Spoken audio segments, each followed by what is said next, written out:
മുൻ American president Joe ബൈഡന്റെ cancer രോഗവിവരം പൊതുജനങ്ങളെ അറിയിക്കാൻ വൈകിയതിൽ സംശയം പ്രകടിപ്പിച്ച് ഡൊണാൾഡ് ട്രംപ്.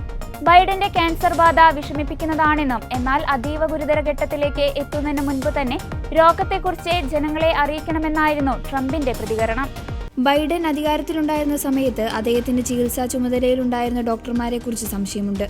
ആരോ വസ്തുതകൾ മറച്ചുവെക്കുന്നതായും ട്രംപ് ആരോപിച്ചു. പൊതുജനങ്ങളെ ഇക്കാര്യം നേരത്തെ അറിയിക്കാത്തതിൽ എനിക്ക് അത്ഭുതമുണ്ട്. എന്തുകൊണ്ടാണ് ഇത്രയും സമയമെടുത്തത്? ഈ അപകടനിലയിലെത്താൻ വർഷങ്ങളെടുക്കും. ഇത് വളരെ സങ്കടകരമായ സാഹചര്യമാണെന്നും ട്രംപ് പറഞ്ഞു. എന്താണ് സംഭവിച്ചതെന്ന് കണ്ടെത്താൻ ശ്രമിക്കണം. ബൈഡനെ പരിശോധിച്ച ഡോക്ടർമാർ വസ്തുതകൾ പറയുന്നില്ല. അതൊരു വലിയ പ്രശ്നമാണെന്നും ട്രംപ് പറഞ്ഞു. ക്യാൻസർ വെളിപ്പെടുത്തിയതിനു പിന്നാലെ ലോകത്തിന്റെ പല കോണുകളിൽ നിന്നായി ജോ ബൈഡന് വലിയ പിന്തുണയും പ്രാർത്ഥനകളുമാണ് ലഭിക്കുന്നത്. ഈ വലിയ പിന്തുണയ്ക്ക് നന്ദി അറിയിച്ചിരിക്കുകയാണ് ബൈഡൻ. ഞായറാഴ്ച ജോ ബൈഡന്റെ ഓഫീസ് നൽകിയ പ്രസ്താവനയിലാണ് രോഗവിവരം സ്ഥിരീകരിച്ചത്. തുടർന്ന് ചാൾസ് രാജാവ് ഉൾപ്പെടെയുള്ള പ്രമുഖർ ബൈഡനെ ബന്ധപ്പെട്ടിരുന്നു. സമൂഹ മാധ്യമത്തിലെ പോസ്റ്റിലൂടെയാണ് ബൈഡൻ നന്ദി അറിയിച്ചത്.